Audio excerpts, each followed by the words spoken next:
Well, good morning, Scituate. It is December 12th. Some snowflakes out there already. It is going to be a very busy week, a lot of different activities, but we'll start off with our town administrator with a quick update. So, Jim. Good morning. We'll start off as always with the water update. Reservoirs +2. Last week we were +6. Jack Factory Ponds also +2. Last week we were +3. Average daily demand 1.048 million gallons per day, down slightly from last week's 1.067. Rainfall last 7 days 0.99. Selco will continue to be in working on Foxwell Lane, hooking up laterals and connections. Also, the water department has received multiple complaints from Old Oak and Bucket in the area of Walnut Hill. So they'll be out there this week, weather dependent, to try to do some targeted flushing in those neighborhoods to see if we can clear up some of those problems. As we announced last week, non-public safety departments on the town side of government will be closed on Friday, December 16th from 8:30 till noon for training purposes. Library, Senior Center, Water, Sewer, Highway, and Harbor Master will open at noontime. The transfer station will open at 1 p.m. Well, we've done this a couple times in the past couple of years, but it makes sure that all our employees get the same training at the same time. So we'll be doing that this Friday. We will have some signs out also, particularly at the transfer station, so people know that the transfer station won't be opening until 1 o'clock. The Lighthouse Consultants Report came out last week. We'll be meeting on that this week to discuss those recommendations. As I mentioned at the select board meeting last week, the interesting thing of that is the lantern room that's there now from the 1930s is not the original lantern room from 1841, sorry. So I'm sure we'll have some discussions this week about which lantern room we're going to recommend putting back up there. So I'll be reporting that back to the Board of Selectmen at their meeting next week. The Scituate Food Pantry is helping more residents than ever before. They're in need of donations of food products that they can't get from the Greater Boston Food Bank. They're seeking the following: beef stew, canned hams, Spam, hash, canned fish of all types, cookies, hot and cold healthy cereals, condiments, and salsa. Donations to be dropped off during normal business hours at the food pantry. Please go to their website to check. Also, the Scituate Public Library, Village Market, and Shaw's on 3A have collection points for the Scituate Food Pantry. Also, the Houses of Worship in Scituate also collect for the food pantry. So when you're out shopping for your holiday dinners, please think of the food pantry and make a donation to help people in need. This weekend on December 17th at noon on Lawson Common, Scituate Legion Post 44 will hold a Wreaths Across America ceremony.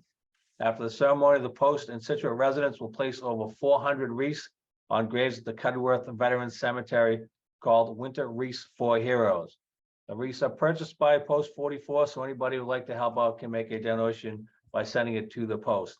This will be followed by a brief wreath tossing ceremony from the Michael A. Kelly Bridge on Route 3A. If you're on the Cole Parkway this week, you'll see a big Connex trailer box parked in the spaces for the Harbor Master. This is the beginning of the new dock project that will be going on this winter. The contractor is in town this week to begin removing the electrical boxes from the docks in preparation of removing the old docks. Starting in mid-January, we will close a portion of those parking spaces next to the bandstand for the dock project. It will be similar to the closing that we did when we did the piling project last year. We will post a plan of that closure and what the traffic is going to look like prior to the commencement of work in January. Tomorrow night, the Scituate Sister City Project, say that 10 times fast, will be hosting the start of their Winter Film Festival featuring Joie Noel at 6 p.m. at the Senior Center. Suggested donation at the door is $10. Future films will be aired on January 10th, 17th, and 24th, and February 7th, 14th, and 28th. I'm pleased to announce that the Scituate Athletic Field Project has received a Silver Facility of the Year award from the American Sport Builders Association.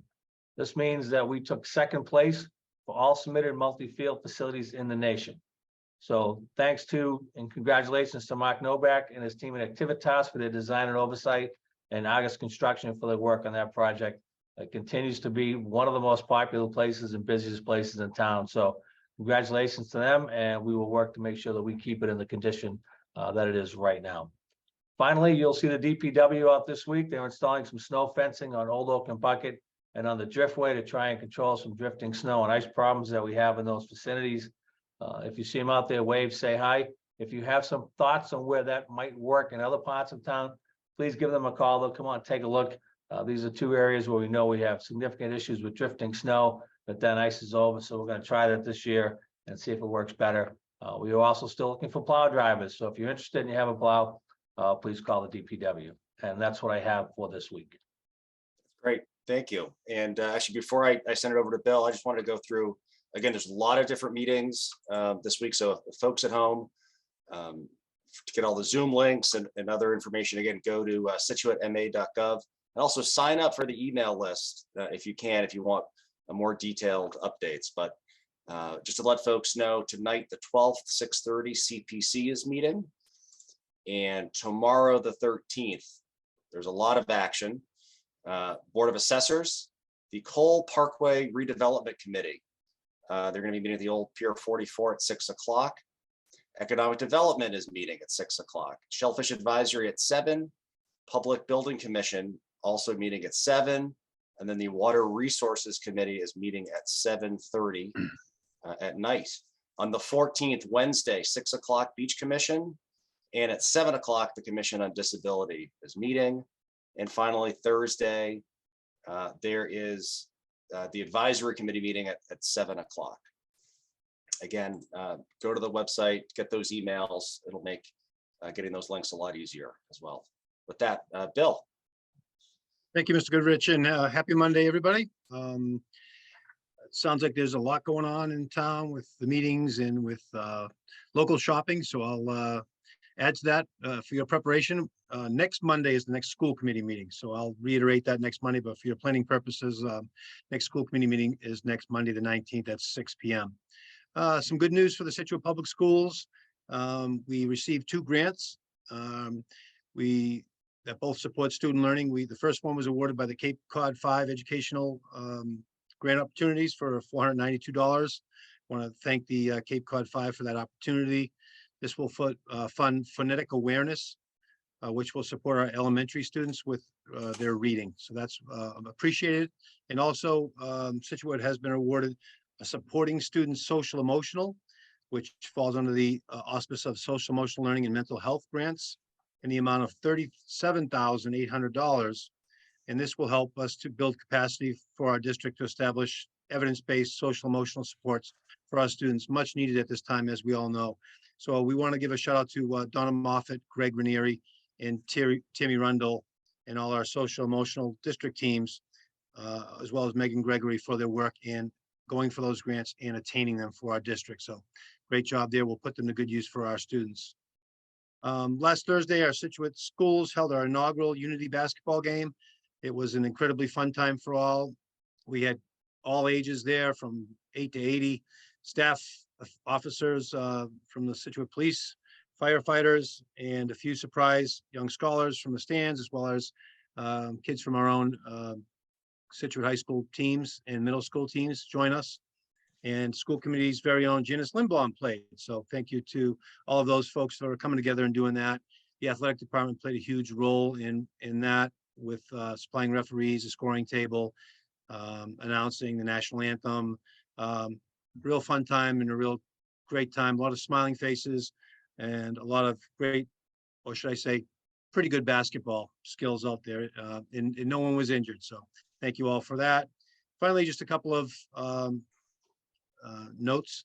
I'd like to thank Mr. Scavato in his class of seniors in their mythology class for inviting me to into their home and to watch them in action as I learned more about Alexis Monday through them. And also want to thank Miss Nash and her first graders for inviting me as their mystery reader to come in and to read one of my favorites, Alexander and the Terrible, No Good, Very Bad Day. We had a lot of fun. The interesting part was the Q&A after. It evolved into guessing my age. And I won't share that with the public today, but I will say that my favorite guess was 90. So I think I'm doing pretty good for that. And finally, congratulations to Coach Cadre, the assistant coach for the football team. He was received a prestigious honor through the NFHS, National Federation of High School Athletics, award through the MIA, which is the Mass Interscholastic Athletic Association Awards Banquet. This prestigious award was received, and Ryan received a standing ovation for his work educating and rallying student athletes in support of cerebral palsy. So thank you, Coach. Great job and great way to end my morning announcement. So have a great day and a great week, everybody. Thank you. That's great. Thank you. Thank you so much. One final last pitch, holiday shopping in full gear. We have so many amazing shops, and I just want everyone to try and buy locally. Just think of all the variety you have. We have a marine shop, a surf shop, a bait and tackle shop, toy store, an art shop, yarn stores. We have bakeries. Anyone looking for corporate gifts, there's gift cards. There's something for everyone here.